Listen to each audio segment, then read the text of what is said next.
Hello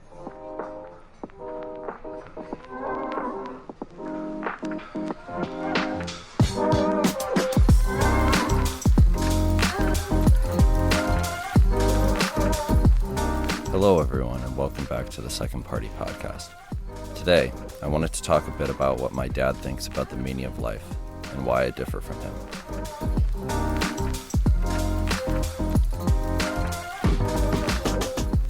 In one of the first episodes of this podcast, I recounted incessantly asking my parents questions. One of these questions I asked a lot about in my early teens was about the meaning of life. I talked about this a lot with my parents, their friends, teachers, and more. I always looked up to my dad. He is a great man, an intellectual, and one who truly thinks deeply about things. I vividly remember talking to him about the meaning of life and what justifies it. After he had thought about this for a while, many months as we often had conversations like this, he came to his answer to this question: what is the meaning of life? His answer, he posited, was to help minimize the suffering in the world. While this seems pretty straightforward, I think this begs some questions. First, what exactly is suffering in this context? There are things that are clearly suffering: scraping one's knee, a cancer diagnosis, the death of a loved one.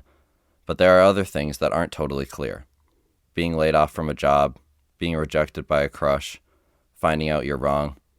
For now, let's focus on the instances that are clearly suffering, not edge cases. The second question this begs is, to what end? If the goal is to remove suffering, what sacrifice would be too far? Would we deprive ourselves of joys like swimming in the ocean? Would we eat the same tasteless food every day, sacrificing the joys of a multitude of foods for lack of suffering? Most would say no, but still some yes. This is explored in the novel The Giver by Lois, Lowry. If you've read it before, I think it's clear that the book posits that it's better to have these things and to have some amount of suffering than to not.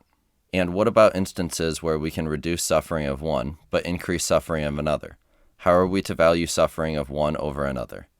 This could result in everyone neurotic having no responsibility, and everyone low in neuroticism carrying civilization. As a saying goes, it's the squeaky wheel that gets the grease. And would we go so far as to remove freedom and choice from people? Oftentimes people make terrible choices for themselves that results in suffering.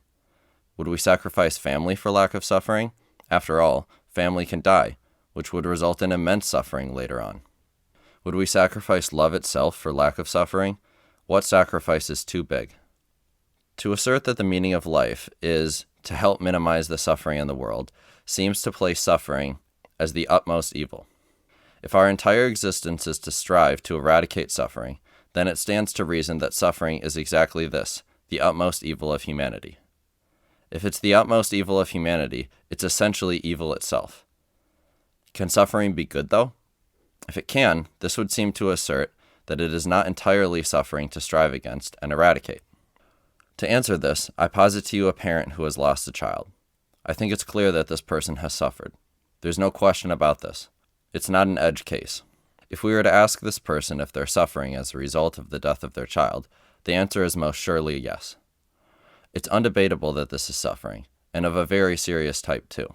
Perhaps the quintessential example of suffering itself. Let's assume for the sake of argument that this is the case. Let us take our second question to its extreme. If suffering is the utmost evil that humanity strives against, then whatever end is necessary to resolve this most extreme example of suffering would be justified. There is basically nothing that could make this suffering worse, as it's essentially the worst kind. So let's resolve this person's suffering. If we are to ask them if they wish their child had not been born, had not even existed, so that they would not be suffering to this most extreme degree, almost all, if not all in this position, would say no, except for some nihilists. But that's no way to live one's life. Many may not be able to articulate why, but I posit that their overarching view is that existence is fundamentally good, that the good outweighs the bad, that it is far better to have been and suffered than not to have been at all, that no matter how bad things get, that having loved so greatly and similarly lost so greatly is still worth it. This is a deadly blow to the belief that striving to eliminate and decrease suffering is the ultimate goal and meaning of life that propels us forward, that reducing suffering justifies one's existence in life. In fact, this assertion is a self-defeating premise. The ultimate solution to decrease suffering is to have never felt at all. Taken a step further, to have never been at all. This is the exact opposite of a meaning. This is an anti-meaning. It spits in the face of life itself and rebukes it. This assertion cries out that life itself is evil. Has anyone lived who has not suffered? No. In fact, suffering is part and parcel of life. To remove suffering would be to remove life itself. How can the meaning of something be that it shouldn't have been? This is not a meaning. This is a self-defeating premise and cannot be the answer. It is for this reason that I believe my father is sorely wrong. The meaning of life is not to minimize suffering. Suffering, while seemingly unbearable at times, is not the ultimate evil. It's not necessarily even evil itself. Suffering can facilitate change. Suffering can empower us and strengthen us. Suffering is part of life. It is part of the human condition. Suffering is a catalyst for change. It shapes and morphs us. Suffering is necessary for transformation. How can the thing we strive most against be necessary? The simple answer is that it can't.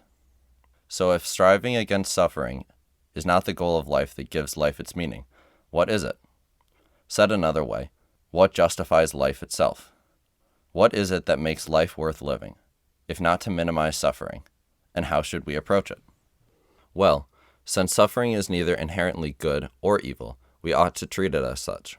Many things that are morally ambiguous can become good or evil depending on our orientation to them and how they're used. So could we use suffering for good?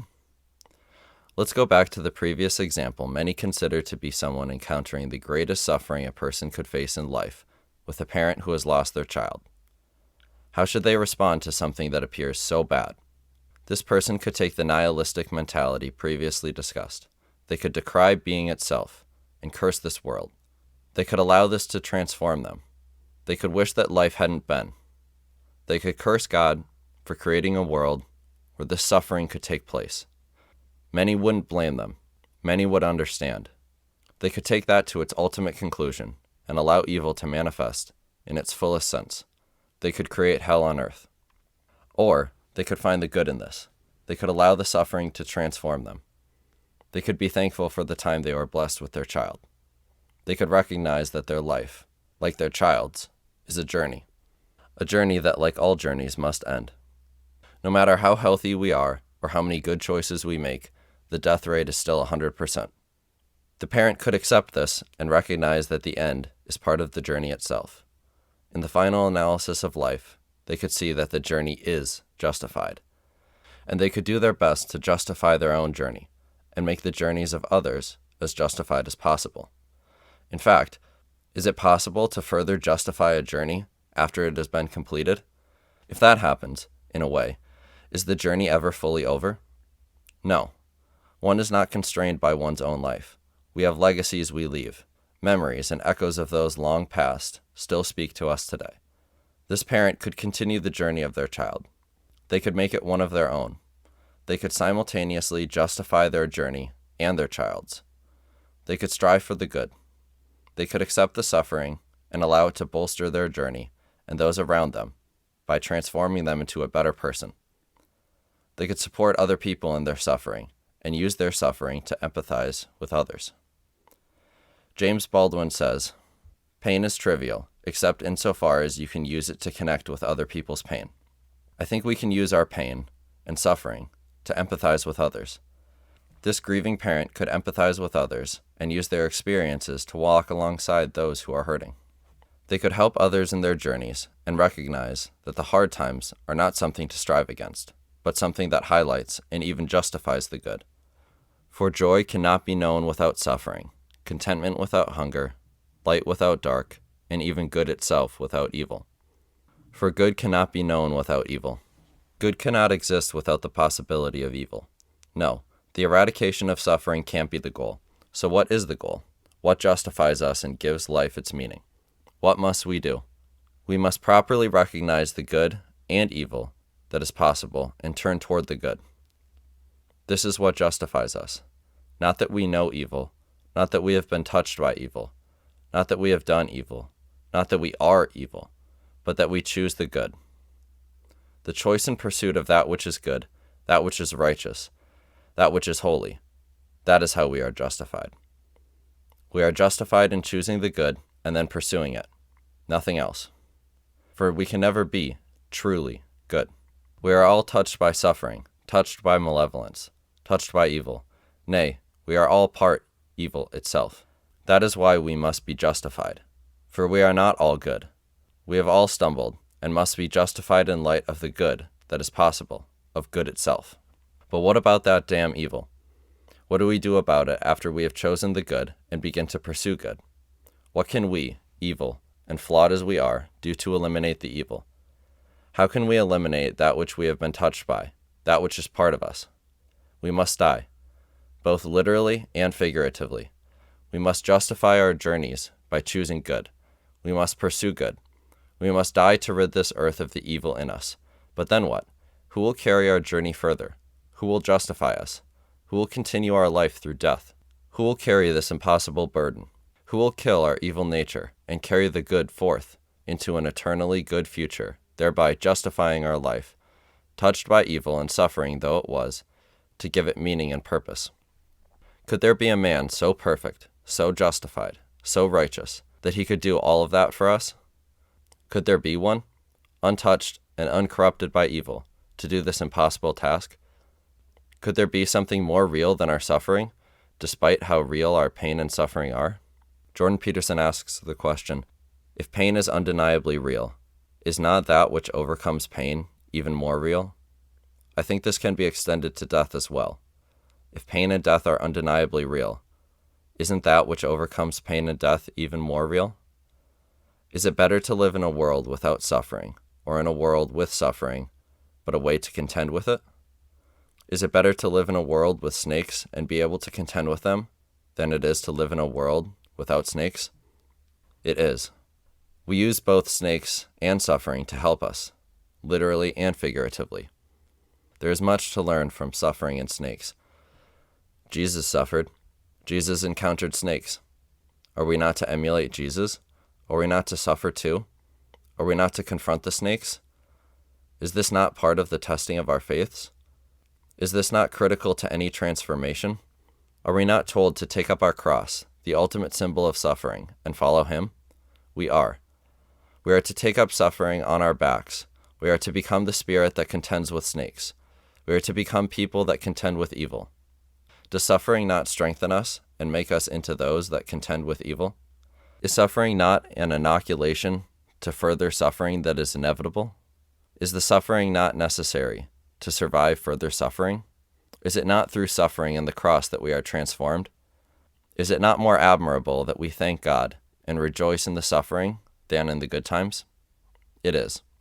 It is suffering that tests and in turn strengthens our faith. Is Christ not found in suffering? Is he not at the center of it, the cross?